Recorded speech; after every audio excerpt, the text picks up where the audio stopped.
action, there is an equal and opposite reaction. And Newtonian truism, which you obviously neglected.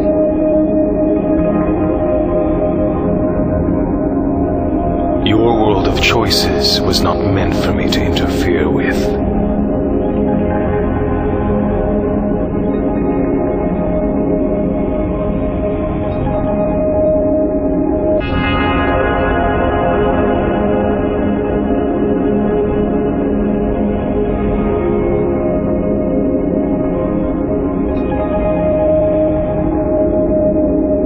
Blessed like a hawk with a new perspective, I watch as a beautiful retrospective unfolds and sun scrolls, indisputable in lectures, indubitable and inscrutable. I talk to the truly perceptive, the unduly neglected, who's rejected and disrespected. I slum stroll and shun trolls as beauty's projected, dutifully selective with brethren and sistren, suitable kin like reverends and sisters, at heaven's assistance, like Empress Menen's assistants, and men that enlisted in Jah's army. I won't let devilish hogs harm me. I meddle with men that are dogs and barn beasts. Rebels and gods warn me of a war in the far east. Peace to Allah's people, a sword is not evil. There's more lords and forgotten sequels. Then there's warlords that mock the peaceful.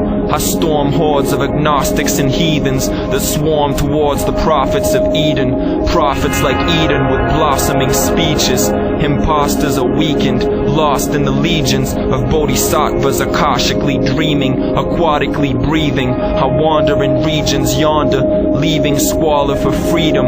Ponder the demons who sought my demise, despised what I wrought, but I rise, surprised that I fought lies. I brought lives back from the blackness, back on the map as I rap this. I arise with these thoughts as a catalyst, black on the track as I battle this subconscious monster from Babel's mist.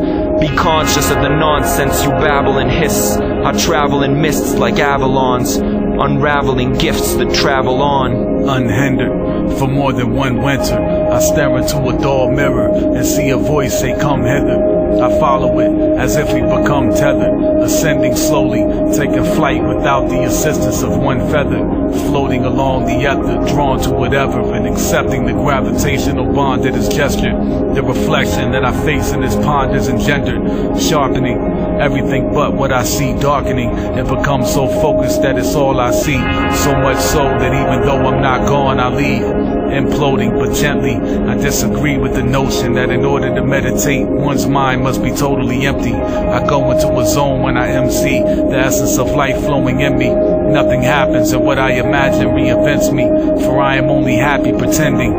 Metaphors in the form of a big bang. My words mean far more than their pens say, but many people have ears of corn so they get lost in the maze. It's not their fault all the way, it's how they're taught to behave. Their part of the blame is that they didn't take it upon themselves to stop washing their brains. Growth is a journey. They didn't make their own decisions on what they came across on their way. So now when they come across something new, they brush it off right away, not taking time to consider if those things belong where they lay.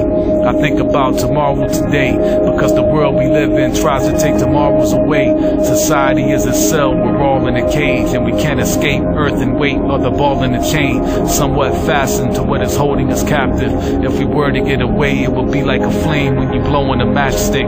We would be free, but it's not the same after it's half lit. So each day I slip away in the blackness, drifting through space, humbled by His grace and His vastness, and on occasion forget the pain and the sadness. Despite being short-lived, those brief moments mean so much, like the few lies people we've shown love told us. A road forks from the west and only one goes up.